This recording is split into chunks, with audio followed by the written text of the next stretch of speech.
நாகூம் முதலாம் அதிகாரம். நினிவேயின் பாரம். எல்கோசானாகிய நாகூமின் தரிசன புஸ்தகம். கர்த்தர் எரிச்சலுள்ளவரும் நீதியை சரிக்கட்டுகிறவருமான தேவன். கர்த்தர் நீதியை சரிக்கட்டுகிறவர், உக்கிர கோபமுள்ளவர். கர்த்தர் தம்முடைய சத்துருக்களுக்கு பிரதிபலன் அளிக்கிறவர். அவர் தம்முடைய பகைஞருக்காக கோபத்தை வைக்கிறவர். கர்த்தர் நீடிய சாந்தமும் மிகுந்த வல்லமையும் உள்ளவர்.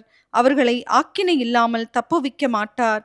கர்த்தருடைய வழி சுழல் காற்றிலும் பெருங்காற்றிலும் இருக்கிறது. மேகங்கள் அவருடைய பாதத்தூளாயிருக்கிறது. அவர் சமுத்திரத்தை அதட்டி அதை வற்றி போக பண்ணி சகல ஆறுகளையும் வறட்சியாக்குகிறார். பாசானும் கர்மேலும் சோர்ந்து லீபனோனின் செழிப்பு வாடிப்போகும். அவர் சமூகத்தில் பர்வதங்கள் அதிர்ந்து மலைகள் கரைந்து போகும். அவர் பிரசன்னத்தினால் பூமியும் பூச்சக்கரமும் அதில் குடியிருக்கிற அனைவரோடும் எடுபட்டு போம். அவருடைய கோபத்துக்கு முன்பாக நிற்பவன் யார்? அவருடைய உக்கிர கோபத்திலே தரிப்பவன் யார்? அவருடைய எரிச்சல் அக்கினியைப் போல இறைக்கப்படுகிறது. அவராலே கண்மலைகள் பேர்க்கப்படும். கர்த்தர் நல்லவர். இக்கட்டு நாளிலே அரணான கோட்டை. தம்மை நம்புகிறவர்களை அறிந்திருக்கிறார். ஆனாலும் நினிவேயின் ஸ்தானத்தை புரண்டு வருகிற வெள்ளத்தினால் சர்வ சங்காரம் பண்ணுவார். இருள் அவர் சத்துருக்களை பின்தொடரும். நீங்கள் கர்த்தருக்கு விரோதமாக செய்ய நினைக்கிறதென்ன? அவர் சர்வ சங்காரம் பண்ணுவார். இடுக்கம் மறுபடியும் உண்டாகாது. அவர்கள் சன்னல் பின்னலாயிருக்கிற முட்செடிகளுக்கு ஒப்பாயிருக்கையிலும் தங்கள் மதுபானத்தினால் வெறி கொண்டிருக்கையிலும் அவர்கள் முழுதும் காய்ந்து போன செத்தையைப் போல எரிந்து போவார்கள். கர்த்தருக்கு விரோதமாக பொல்லாத நினைவு கொண்டிருக்கிற தூராலோசனைக்காரன் ஒருவன் உன்னிடத்திலிருந்து புறப்பட்டான். கர்த்தர் சொல்லுகிறது என்னவென்றால், அவர்கள் சம்பூரணமடைந்து அநேகராயிருந்தாலும் அறுப்புண்டு போவார்கள். அவன் ஒளிந்து போவான். உன்னை நான் சிறுமைப்படுத்தினேன், இனி உன்னை சிறுமைப்படுத்தாதிருப்பேன்.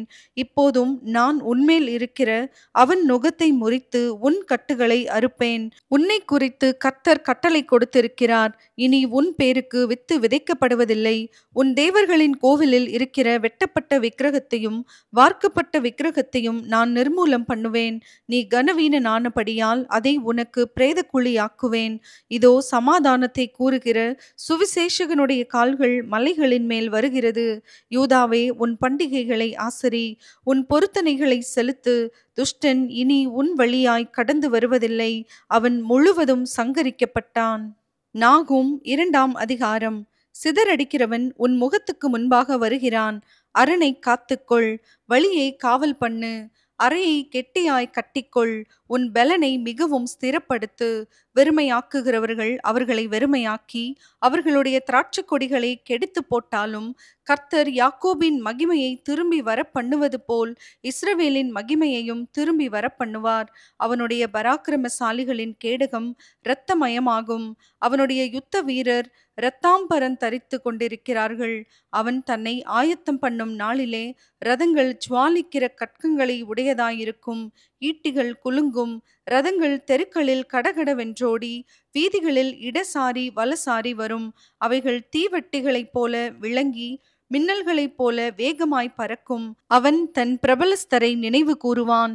அவர்கள் தங்கள் நடைகளில் இடறி அலங்கத்துக்கு விரைந்து ஓடுவார்கள். மறைவிடம் ஆயத்தப்படுத்தப்படும். ஆறுகளின் மதகுகள் திறக்கப்படும்.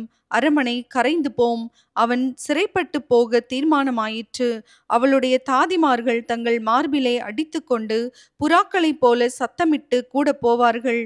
நினிவே பூர்வ காலம் முதல் தண்ணீர் தடாகம் போல் இருந்தது. இப்போதோ அவர்கள் ஓடிப்போகிறார்கள். நில்லுங்கள் நில்லுங்கள் என்றாலும் திரும்பி பார்க்கிறவன் இல்லை. வெள்ளியை கொள்ளையிடுங்கள், பொன்னையும் கொள்ளையிடுங்கள், சம்பத்துக்கு முடிவில்லை. இச்சிக்கப்படத்தக்க சகலவித பொருள்களும் இருக்கிறது. அவள் வெறுமையும் வெளியும் பாழுமாவாள். மனம் கரைந்து போகிறது. முழங்கால்கள் தள்ளாடுகிறது. எல்லா இடுப்புகளிலும் மிகுந்த வேதனை உண்டு.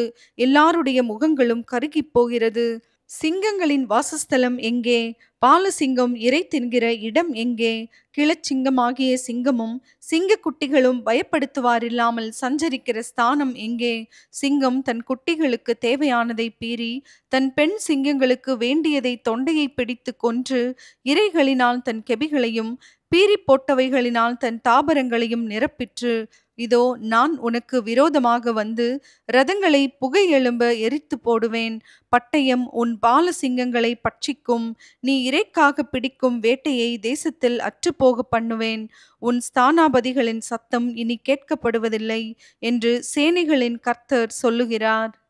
நாகும் 3ஆம் அதிகாரம். இரத்தப்பழிகளின் நகரத்திற்கு ஐயோ, அது வஞ்சகத்தினாலும் கொடுமையினாலும் நிறைந்திருக்கிறது. கொள்ளை ஓயாமல் நடக்கிறது.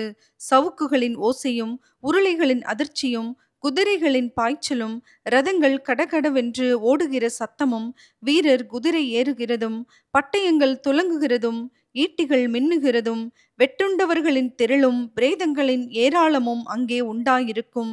பிணங்களுக்கு தொகையில்லை. அவர்கள் பிணங்களில் இடறி விழுகிறார்கள்.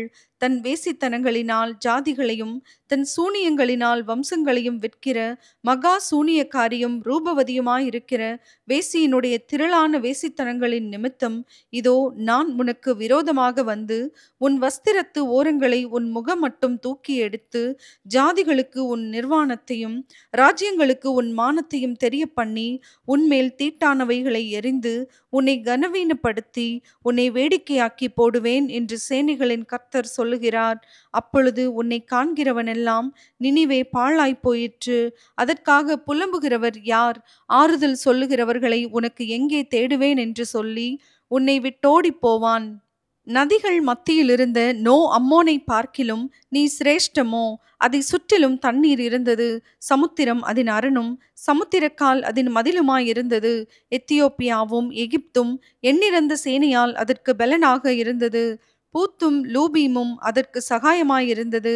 ஆயினும் அவள் குடி விலக்கப்பட்டு சிறையிருப்பிலே கொண்டு போகப்பட்டாள். அவள் குழந்தைகள் எல்லா வீதிகளிலும் முகனைகளிலும் மோதியடிக்கப்பட்டார்கள். அவளுடைய கனவான்கள் பேரில் சீட்டு போட்டார்கள். அவளுடைய பெரியவர்கள் எல்லாரும் சங்கிலிகளால் கட்டப்பட்டார்கள். நீயும் வெறி கொண்டு ஒளித்து கொள்வாய். நீயும் உன் சத்துருவுக்கு தப்ப அரணான கோட்டையை தேடுவாய். உன் அரண்கள் எல்லாம் முதல் பழுக்கும் பழங்களுள்ள அத்தி மரங்களைப் போல் இருக்கும். அவைகள் குலுக்கப்பட்டால் அவைகளின் பழம் தின்கிறவன் வாயிலே விழும். இதோ உன் நடுவில் இருக்கிற ஜனங்கள் பேடிகள். உன் தேசத்தின் வாசல்கள் உன் சத்துருவுக்கு முன் திறவுண்டு போகும். அக்கினி உன் தாழ்பால்களை பட்சிக்கும். முற்றுகைக்கு தண்ணீர் மொண்டுவை. உன் அரண்களை பலப்படுத்து. சேற்றிலே போய் களிமண்ணை மிதி. சூளையை கெட்டிப்படுத்து. அங்கே அக்கினி உன்னை பட்சிக்கும். பட்டயம் உன்னை சங்கரிக்கும். அது பச்சை கிளிகளைப் போல் உன்னை பட்சித்து போடும். உன்னை பச்சை கிளிகள் அத்தனை ஆக்கிக்கொள். உன்னை வெட்டுக்கிளிகள் அத்தனை ஆக்கிக்கொள். உன் வர்த்தகரை வானத்து நட்சத்திரங்களிலும் அதிகமாக்கினாய். இந்த பச்சை கிளிகள் பரவி பறந்து போகும். உன் மடகு வர்த்தனர் வெட்டுக்கிளிகளுக்கும் உன் தளக்கர்த்தர் பெருங்கிளிகளுக்கும் சமானமாயிருக்கிறார்கள்.